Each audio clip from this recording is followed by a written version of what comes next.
आज जो मैं आपको सुना रहा हूँ कहानी, शायद सुनने के बाद आपकी आंखों में आ जाएगा पानी। ये कहानी लगन, समर्पण, निष्ठा और साथ की है।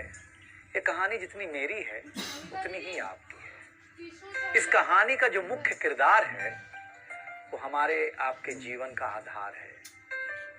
वो आपके लिए ज्यादा, अपने लिए कम बनी है। हाँ जी, बिल्कुल सही समझ रहे हैं आप। वो हमारे आपकी पत्नी है। वो हमारी आपकी पत्नी है। कभी आपने सोचा कि वो आप एक के साथ रिश्ता जोड़ा था, लेकिन एक के साथ रिश्ता जोड़ने के लिए उसने घर, गली, आंगन, मोहल्ला, सखी, सहेली, माँ बाप, न जाने कितनों रिश्तों से अपना मुंह मोड़ा था। याद करिए, जब आपके साथ ब्याही थी और आपके घर आई थी तो बहू, भाभी, दुल्हन, न जाने कितने नामों के साथ बुलाई जाती थी। ये सुनकर के वो मन ही मन मुस्कुराए जाती थी। घर के सारे लोग उसी के भरोसे रहते थे। शायद इसीलिए अंग्रेजी में हम उसे हाउसवाइफ कहते थे। कुछ ही दिनों तक उसने दुल्हन होने का आनंद जिया। फिर झाड़ू, पोछा, बर्तन, चूल्हा, चौका, इन सब ने उसको जकड़ लिया। रोज हमारे लिए नाश्ते से लेकर खाने तक कुछ खास रखना, हमारी लंबी उम्र के लिए न जाने कितने उपवास रखना। कुछ महीनों बाद किलकारी गूंजी तो सारे ख्वाब सजे। वो माँ बनी तो हम भी बाप बने। जैसे जैसे वो उम्र की सीढ़ियां चढ़ती गई, जैसे जैसे वो उम्र की सीढ़ियां चढ़ती गई, जवाबदारियां कुछ न कुछ रोज बढ़ती गईं। एक तरफ बच्चे पे नजर, दूसरी ओर मैं ऑफिस के लिए लेट न हो जाऊं इस बात का डर।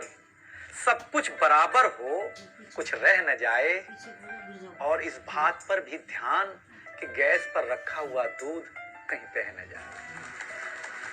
घर वालों की फरमाइशों का चूल्हा जो एक बार जलता, घर वालों की फरमाइशों का चूल्हा जो एक बार जलता, तो कब सुबह, कब शाम, कब रात हो गई उसे पता ही नहीं चलता।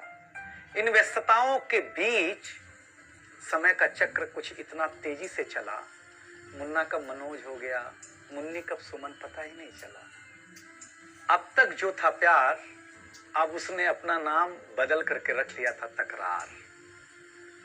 बेटी को लेकर के कहना कि कुछ ज्यादा ही मन बढ़ा रखा है, तुम्हारे प्यार ने इसको सर पे चढ़ा रखा है। अब तो वो मुझे भी देने लगी थी ताना, अब तो वो मुझे भी देने लगी थी ताना, ऑफिस में ही रहा करो ना, 2-4 घंटे के लिए घर क्या आना। शादी के इतने दिनों बाद भी आज भी हमें सुनना पड़ता है कि न जाने कौन सा पाप किया था जो आपके साथ ब्याह किया था। और ये तो रोज की थी कहानी। इतना जोर से कहना कि घर के सारे सदस्य सुन लें कि एक दिन बीमार होती हूं ना, तो एक दिन बीमार होने पर किसी को कोई देता नहीं है 1 गिलास पानी, लेकिन जैसे ही उसे आपके तबीयत खराब होने का होता आभास, आकर के बैठ जाती थी आपके पास।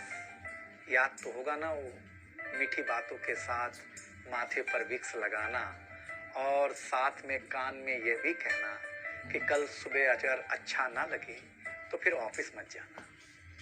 लेकिन एक दिन समय ऐसे मोड़ पर ले आता है जहां बदल जाता है जिंदगी का ताना बाना। थाली में रोटी रखते हुए उसका ये कहना कि बेटी जवान हो गई है, क्या अब लड़का भी मुझे ही ढूंढने होगा जाना।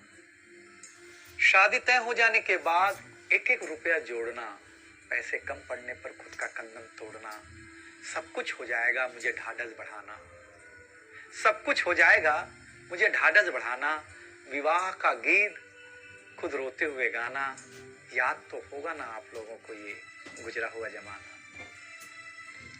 कुछ समय बाद जब हम जवाबदारियों से मुक्त हो जाते हैं तो कुछ ज्यादा ही धर्मयुक्त हो जाते हैं। उम्र के अंतिम पड़ाव पर हम बीमारियों के बीच जीने लगे हैं। बिना शक्कर की चाय पीने लगे हैं। लेकिन सच ये है कि जब तक हमारी आपकी पत्नी साथ है, चाय मीठी हो न हो, लेकिन जिंदगी में पूरी मिठास है। जबकि पत्नी के बारे में बहुत कम लिखा गया है, हर जगह माँ का ही गुणगान है। मैं मानता हूँ कि माँ महान है, लेकिन आपके जीवन में आपकी पत्नी का भी महत्वपूर्ण योगदान है। तो आपसे निवेदन इतना सा है कि आप अगर घर पर हों या घर पर जाएं, तो अपनी पत्नी का हाथ हाथ में रख करके संतोषानंद जी का लिखा हुआ एक गीत गाएं कि तू धार है नदिया की, मैं तेरा किनारा हूँ, तू मेरा सहारा है, मैं तेरा सहारा हूँ, आंखों में समंदर है, आशाओं का पानी है, जिंदगी कुछ भी नहीं, तेरी मेरी कहानी।